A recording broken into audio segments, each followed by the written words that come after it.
Good evening everyone.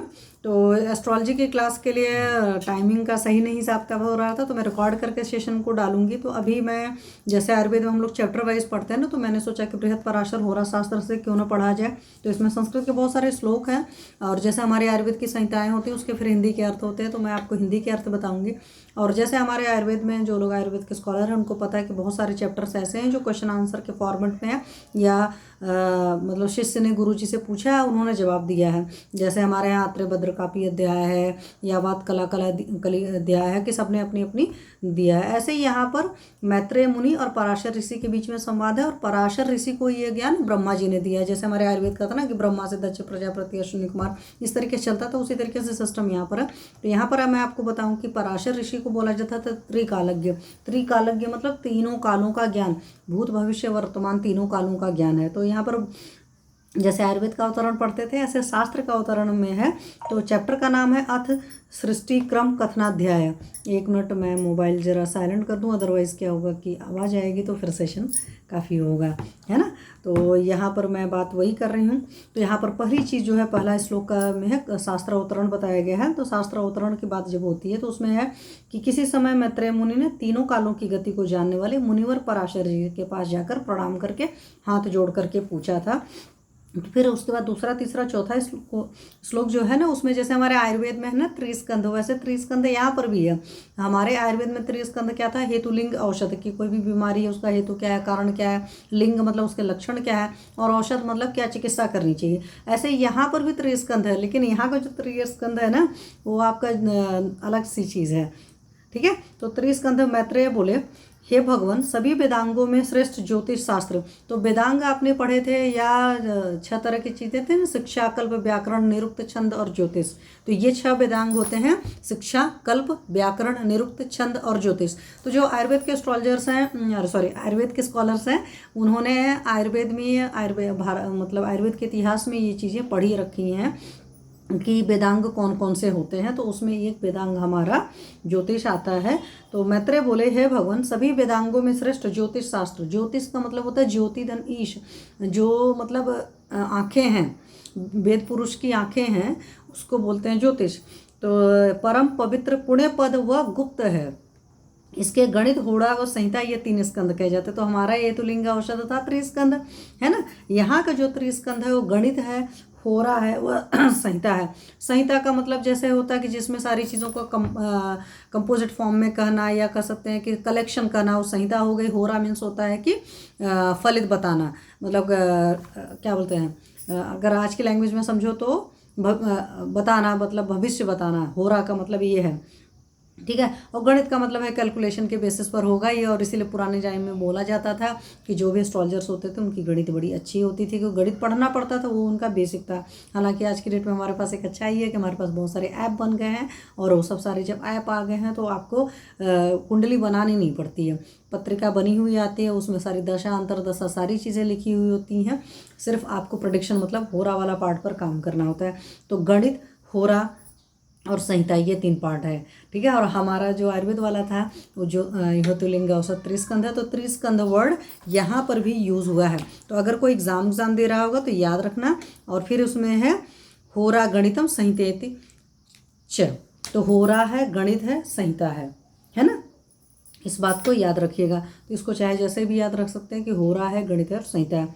तो इन तीनों में भी होरा स्कंद अधिक आदरणीय है, क्योंकि वही ना फलित करना, मतलब प्रेडिक्शन वाला जो पार्ट है वो आपका होरा वाला पार्ट है। इसी कारण आपके मुख से मैं होरा स्कंद के विषय में सुनना चाहता हूँ। कृपया आप मुझे बताएं, यह संसार कैसे उत्पन्न हुआ, इसका कैसे लय होता है, मतलब सृष्टि बनी कैसे और इसका विनाश भी कैसे होगा। आकाश में स्थित पिंडों, ग्रहों, नक्षत्रों, तारकों का भूमि पर स्थित प्राणियों से क्या संबंध है, इत्यादि प्रश्नों का मुझे विस्तार से बताइए। तो पराशर ऋषि जी से मैत्रेय ने ये क्वेश्चन पूछा है। तो फिर पराशर ऋषि जी ने क्या कहा है, वो 5वें 6ठे श्लोक में बताया है। पराशर ऋषि ने कहा, विप्रवर, आपने संसार की हित कामना से बहुत अच्छी बात पूछी है। तदर्थ अब मैं परम ब्रह्म शक्ति सरस्वती देवी को एवं समस्त संसार की उत्पत्ति के कारण, समस्त संसार की उत्पत्ति का कारण कौन है, हमारे सूर्य भगवान है ना। चंद्रमा मनसो जाते चक्षुर्योतम सूर्यो अजायत है। इस दुनिया में सृष्टि में पता है कि जैसे नॉर्मल आप एटॉमिक फिजिक्स में भी पढ़ते हैं कि sun is the ultimate source of energy in this world. इस दुनिया में जितनी शक्तियाँ सूर्य की वजह से हैं, ऐसे हमारे एस्ट्रोलॉजी में बोलते हैं कि उत्पत्ति का कारण क्या है, सूर्य है, या आप समझो कि आपका उत्पन्न क्यों हुए हैं, क्योंकि आपकी आत्मा का कारक सूर्य है।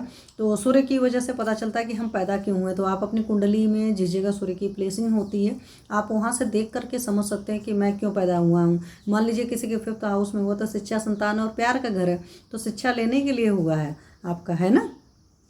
आपकी आत्मा वहीं बसेगी जब आप इस तरह का काम करोगे, पढ़ाई लिखाई करोगे, तो आपको बड़ा अच्छा लगेगा। मतलब जिस हाउस में रहेगा उस हाउस के काम करेंगे।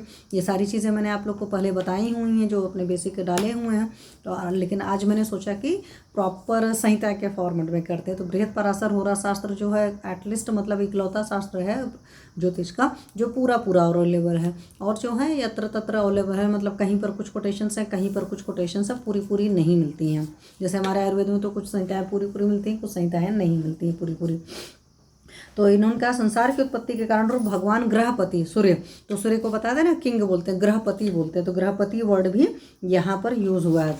तो सूर्य को प्रणाम करके ज्योतिष शास्त्र का को यथावत कहता हूँ, जैसा मैंने पूर्व काल में ब्रह्मा जी के मुखार बिंद से सुना था। तो ब्रह्मा जी ने जैसा बताया था पराशर मुनि को, वैसा बता रहे। तो इसमें सबसे पहला बताया है ज्योतिष के अधिकारी क्यों है, कौन है। जैसे हम लोग आयुर्वेद पढ़ते हैं तो आयुर्वेद में आयुर्वेद के अधिकारी कौन है वर्ड आता है, या कोई भी शास्त्र पढ़ते हो आपकी एलिजिबिलिटी क्राइटेरिया क्या है ना। तो एलिजिबिलिटी क्राइटेरिया इन्होंने बताया है शांत चित्त वाले।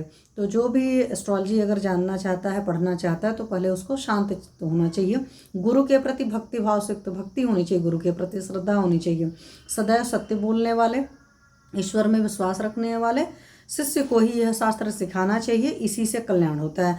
तो एक तो शांत चित्त हो गया, तो शांताय गुरु भक्ताय सर्वदा सत्यवादिने, ये वर्ड बोला गया। शांताय मतलब शांत चित्त वाला, गुरु भक्ताय गुरु में भक्ति रखने वाला, सर्वदा सत्यवादिने हमेशा सच बोलने वाला, आस्तिकाय आस्तिक जो हो, प्रदातव्यम ततः श्रेयो ही ठीक है। तो ये चीज़ें दूसरों के शिष्य को नहीं सिखाता है, इसीलिए गुरु परंपरा चलती तो लोग अपने ही शिष्यों को सिखाते हैं। जैसे मैंने वैदिक सीखा तो जो बृहत पराशर होरा शास्त्र है मेरे लिए वैदिक की बुक है, ठीक है।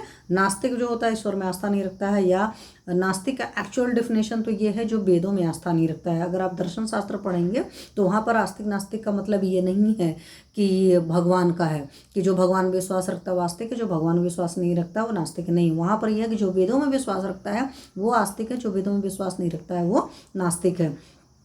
शठ मतलब कुटिल विचार, जो हमारे शास्त्र में कहा है ना सठे साठ्यम समाचार, तो जो लोग दुष्ट प्रवृत्ति के होते हैं उनको नहीं सिखाया जाता है। शिष्य को इस शास्त्र का ज्ञान देने से सदैव दुखी प्राप्त होता है। तो अगर मान लीजिए कोई ऐसा इंसान है जो कि दुष्ट है, जो कि वेदों में विश्वास नहीं करता है, उनको नहीं सिखाया जाता है। क्योंकि क्या करते हैं ना, अपने यहाँ एक कहावत है या संस्कृत का श्लोक है, शस्त्रम शास्त्रम सलिलम पात्रापेक्षणी। तो चाहे शस्त्र होता है, औजार होता है, इंस्ट्रूमेंट होता है, हथियार होता है जिसको कहते हैं, शास्त्र जो होता है आपका बुक्स जो होती हैं, शस्त्रम शास्त्रम सलिलम पानी जो होता है, पात्रापेक्षणी पात्र की अपेक्षा रखते हैं। गंदे बर्तन में पानी रख दोगे खराब हो जाएगा। इसी तरीके से अगर आपने शास्त्र गलत हाथों में दे दिया तो लोग दुरुपयोग करेंगे, जिसको सो काल्ड कहते हैं ना कुतर्क करना।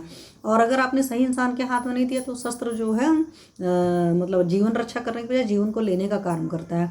तो इसलिए इस बात को बहुत अच्छे से याद रखिए कि शस्त्रम शास्त्रम सलिलम पात्रापेक्षणी रियलिटी में ये चीज़ होती है। और इस हिसाब से इसलिए पुराने ज़माने में जब गुरु परंपरा थी तो ये देखा जाता था कि कौन इसका अधिकारी है कि नहीं है। जैसे आज की डेट में आप देखते हो कि कोई भी बड़े बड़े जो भी पढ़ाइयाँ लिखाइयाँ होती हैं, जो भी प्रोफेशनल स्टडीज़ होती हैं, उन सब में एक एलिजिबिलिटी क्राइटेरिया होता है। कहीं पर नीट क्वालिफाई करना, कहीं IIT क्वालिफाई करना, कहीं कोई और एग्ज़ाम क्वालिफाई करना, क्या आप उस चीज़ को करने के लायक हैं कि नहीं है।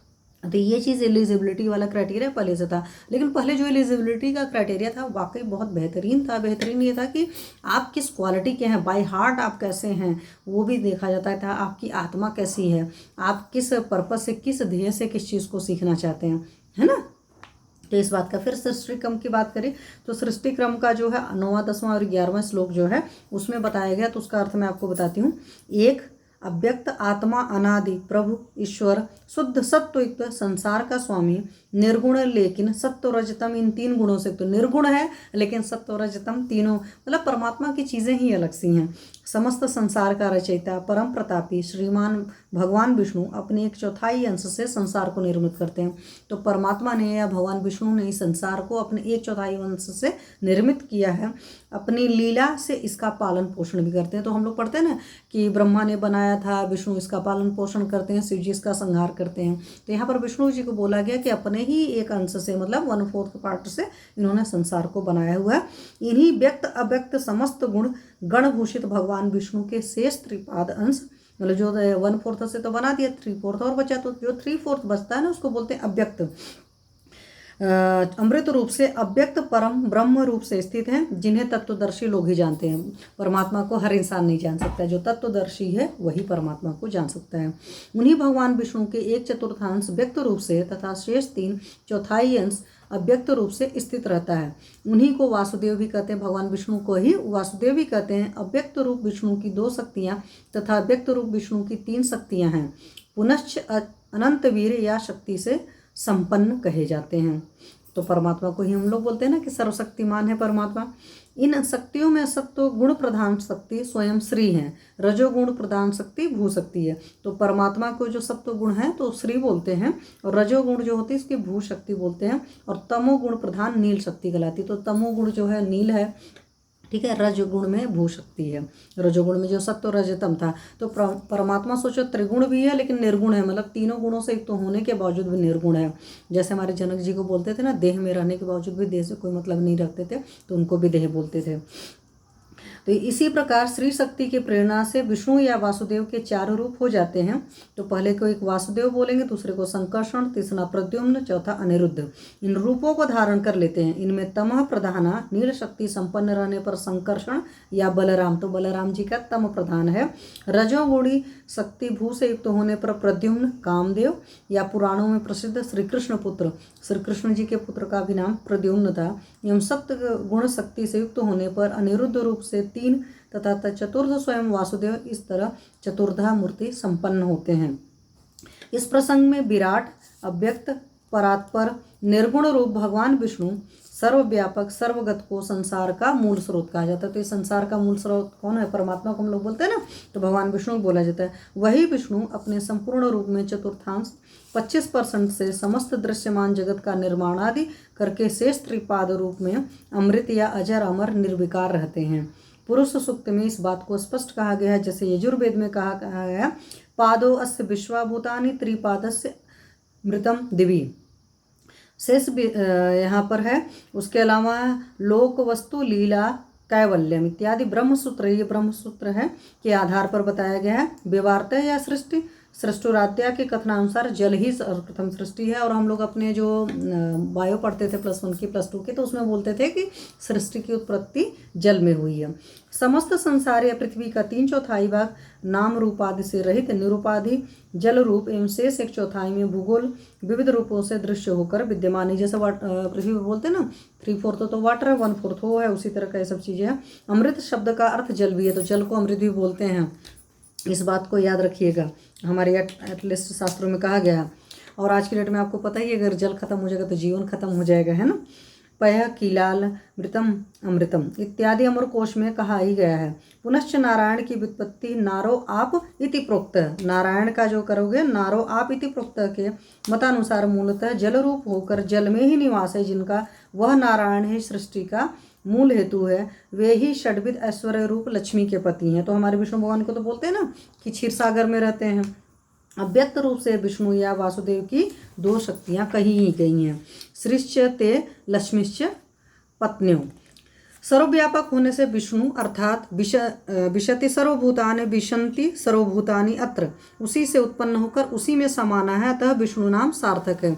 तो विष्णु नाम का मतलब ये भी है कि उसी से उत्पन्न होकर के उसी में समाना है। तो इस बात को भी याद रखिए, अगर कभी किसी से कोई पूछता है विष्णु नाम का मतलब क्या है, तो आप बता सकते हैं। मत्स्य पुराण में पूर्वोक्त अन्य नामों का हेतु भी दिया गया। तो मत्स्य पुराण जो है वहाँ पर आपको बताया गया कि कौन सा नाम का क्या वजह है, हेतु मीन्स कारण। सभी के निवास स्थान होने के कारण वासुदेव हैं, वासुदेव। तो मत्स्य पुराण में एक श्लोक है, उसका अर्थ यही है, अतः भू शक्ति या रजोगुण से युक्त प्रद्युम्न स्वयं स्थिति कारक पालन करता है। कल्पांत में सर्व प्राणियों का संकर्षण करने के कारण तमोगुण युक्त भगवान संहार करता है। अतः वासुदेव विष्णु संकर्षण प्रभृति नाम पुरुषोत्तम पुरुष रूप से वर्णित आदि पुरुष के वाचक हैं। तो भगवान विष्णु को आदि पुरुष भी बोला जाता है, तो इस बात को याद रखिएगा। तो आदि पुरुष के वाचक में भगवान विष्णु के नाम को लेते हैं। वैसे भी ज्योतिष शास्त्र का सिंपल सा मतलब है, जो अगर अपने वेदों में आस्था नहीं रखता है, जिसकी उस तरह की मेंटालिटी नहीं है, उस तरह का थॉट प्रोसेस नहीं है, या सिंपल सा मैं कहूँ जिसकी नज़रिया वैसा नहीं है, क्योंकि नज़रें वही देखता है जैसे नज़रिया आपका होता है, तो उस तरह का नज़रिया नहीं, तो फिर ज्योतिष शास्त्र समझ में नहीं आता। ज्योतिष शास्त्र बहुत श्रद्धा का काम है।